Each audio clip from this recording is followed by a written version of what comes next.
चलिए आगे बढ़ते हैं और अब बात करेंगे देश की राजधानी दिल्ली की, क्योंकि दिल्ली में विधानसभा चुनाव होना है। उससे पहले जबरदस्त तरीके से पोस्टर वॉर का जो सिलसिला है वो देखने को मिल रहा है, लेकिन पोस्टर वॉर के बीच अब उस नारों की गूंज सुनाई दे रही है दिल्ली में, जिसने बीजेपी को ऐतिहासिक जीत दिलाई है। जीत मिली हरियाणा में, जीत मिली महाराष्ट्र में। अब वही नारे एक बार फिर से दिल्ली में सुनाई दे रहे हैं और इस नारे को लेकर किस तरीके से अब सियासत भी देखने को मिल रही है, रिपोर्ट के जरिए देखिए।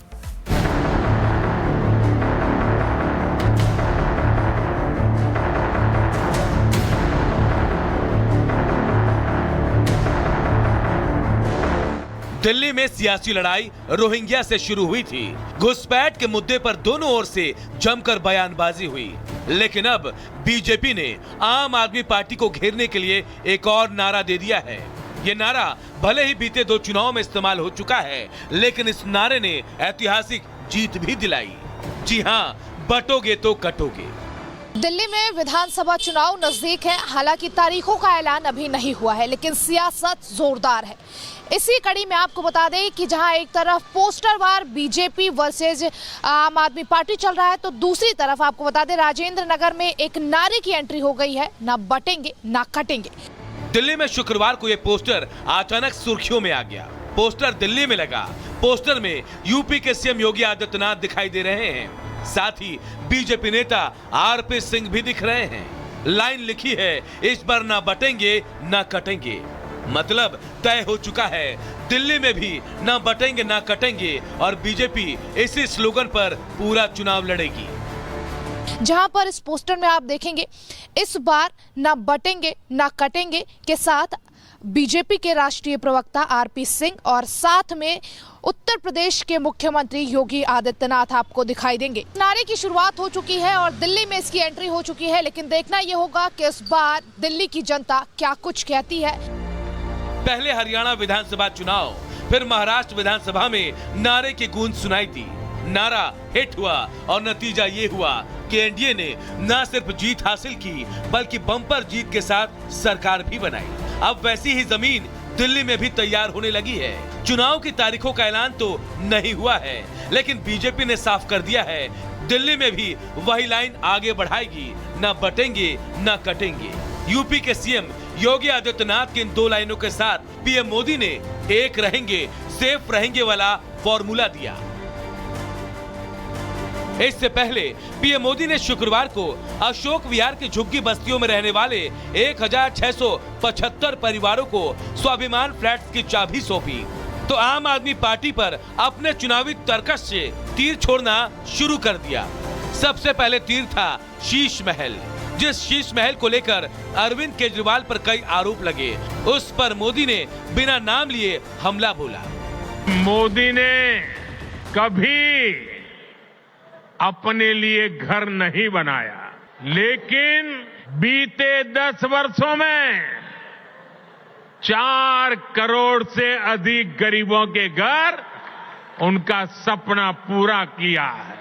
मैं भी कोई शीश महल बना सकता था। सवाल दिल्ली का है, मौसम चुनावी है, लड़ाई जीतने की है और पीएम मोदी ने साफ कर दिया है कि दिल्ली को आपदा से आजाद कराएंगे। राष्ट्र का निर्माण हो, इसलिए आपदा को हटाना और बीजेपी को लाना है। महाराष्ट्र और हरियाणा से अलग दिल्ली के चुनाव में कई और चीजें भी मायने रखेंगे। ऐसे में यह फॉर्मूला कितना सही बैठता है, ये देखना होगा। Bureau report, Republic Bharat. और चलिए बढ़ेंगे आगे और अब बात करेंगे चालबाज चीन की, जो कि एक बार फिर से एक नई चालबाजी के साथ सामने आने वाला है। आपको बता दें कि भारत और चीन के बीच जो एलएसी का मामला है वो सुलझ ही रहा था, और इस बीच एक बार फिर से पुनीता देखिए, चीनी सरकार का जो लालची रवैया है, जो लालच है, वो उसने एक बार फिर से दिखा दिया है। बिल्कुल, लालची रवैया एक बार फिर से सामने आया है। दरअसल चीन ने अब लद्दाख के कई इलाकों पर अपना दावा ठोक दिया है। हालांकि अब इसे लेकर विदेश मंत्रालय ने कड़ी फटकार भी चीन को लगाई है, लेकिन आखिर चीन क्या हिमाकत कर रहा है, क्या कौन से ऐसे इलाके हैं लद्दाख की जिसे लेकर वो दावा ठोकता हुआ नजर आ रहा है, आपको रिपोर्ट के जरिए दिखाते हैं।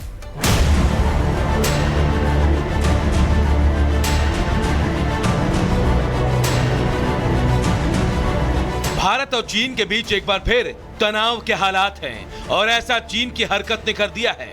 भारत और चीन पहले ही एलएसी पर अपने विवाद को सुलझाने की कोशिश कर रहे थे, लेकिन एक बार फिर चीन ने ऐसा कदम उठाया कि मामला बिगड़ सकता है, क्योंकि लद्दाख के कुछ हिस्सों को चीन ने अपना बताते हुए जो कदम उठाया है उस पर विदेश मंत्रालय ने कड़ी फटकार लगाई है। दरअसल चीन ने कथित रूप से लद्दाख में होतान प्रांत में 2 नए काउंटी की घोषणा की जो लद्दाख का हिस्सा है। इसीलिए भारत अब चीन के सामने गुस्से में खड़ा है। उसने चीन के सामने गंभीर विरोध दर्ज कराया। भारत के विदेश मंत्रालय के प्रवक्ता की तरफ से यह जानकारी दी गई, जिसमें उन्होंने बताया कि हमने चीन के होतान प्रांत में 2 नए काउंटी की स्थापना से संबंधित घोषणा देखी। इन तथाकथित काउंटियों के अधिकार क्षेत्र के हिस्से भारत के केंद्र शासित प्रदेश लद्दाख में आते हैं। नए देशों के निर्माण से न तो इस क्षेत्र पर हमारी संप्रभुता के बारे में भारत की दीर्घकालिक और सुसंगत स्थिति पर कोई असर पड़ेगा और न ही चीन के अवैध और जबरन कब्जे को वैधता मिलेगी। हमने कूटनीतिक चैनलों के माध्यम से चीनी पक्ष के सामने गंभीर विरोध दर्ज कराया है। भारतीय रक्षा विशेषज्ञों का कहना है कि चीन की यह पुरानी चाल है, ये उसका माइंड गेम है, लेकिन हिंदुस्तान इस मसले पर चुप नहीं बैठेगा। चीन अंतर्राष्ट्रीय समझौते का उल्लंघन कर रहा है। ये चीन की एक पुरानी चाल है और ये चाल जो है चीन बड़े सालों से खेलता आया है अपने जितने भी उसके पड़ोसी देश हैं उन सब के साथ। पहले उसके 22 देशों के साथ ही टेरिटरी डिस्प्यूट चलते थे और हिंदुस्तान के साथ जो हमारा है वो तो बड़ा पुराना है। एक तरह से भारत और चाइना के बीच में जो डिस्प्यूट्स हैं उसको बढ़ा रहा है। एट द सेम टाइम हमें कुछ पुशबैक भी करना होगा चाइना को, और वो हम कर रहे हैं। स्ट्रांगली इस स्टेटमेंट का काउंटर कर रहे हैं जो डेवलपमेंट चाइना कर रहा है। दरअसल चीन का असली चेहरा यही है। एक तरफ तो वो अपने दोस्ती की बात करेगा तो दूसरी तरफ वो आपको खंजर मारने की कोशिश भी करेगा। ये कोशिश भी कुछ ऐसी ही दिखाई दे रही है। चीन की तरफ से इतना ही नहीं, भारत के खिलाफ वो कई और कार्यक्रमों को चला रहा है। Bureau report, Republic Bharat.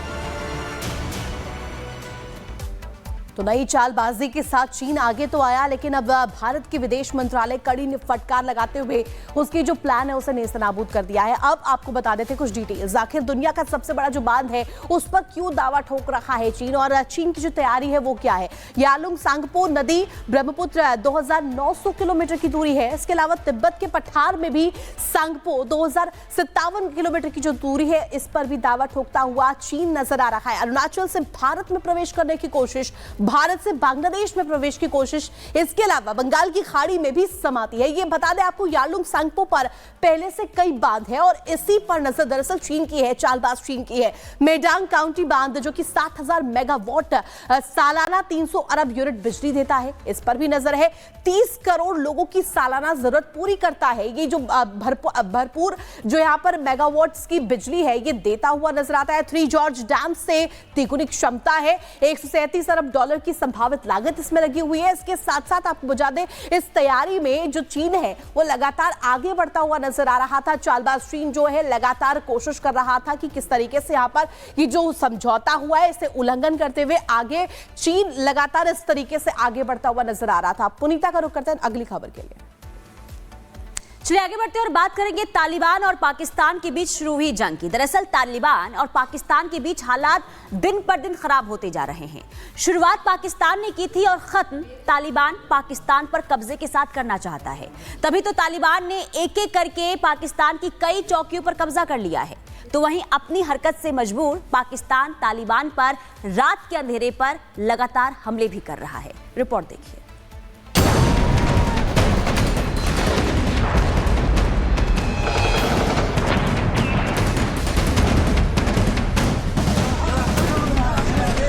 Pakistan के पीएम शहबाज शरीफ का डर बढ़ता